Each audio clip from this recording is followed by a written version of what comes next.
Tara, pamigay tayong pamasahe. Ate! Kabayan po? Ate, pwede ka namin videoan?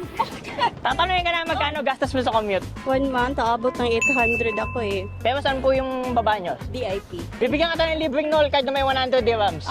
Okay. Sa'yo na yan. Thank Ano you masabi po. mo? Maraming salamat po. Kuya, magkano gastos mo sa commute? 150. Bigyan tayo libreng Noel card. Long card. Okay. May lamang 100 dyan. Salamat. Ayan po. Oo, magagamit. Magamit niya po. Saan tabang niyo po dito? Galing ako sa Arcale, nagnani. Ito, may libreng Noel card. May lamang 100 dyan para makatulong po sa Talaga? commute nyo. Opo. Thank Tama sabi you. nyo. Saan kayo nababa? Alriga. Bibigyan ka ng libreng Noel card na may 100 dirhams. Thank you. Saan ang baba nyo? From Mall of Emirates to On Fast Food. Ano mo trabaho niyo po dito?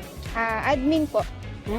So ate, dahil sinagot mo lahat ng tanong ko at hindi ka nagpa-load, bibigyan ka ng Noel card na may 100 dirhams na load. So yun. Sana makatulong yung pamasahing binigay namin. And for more kabutihan, follow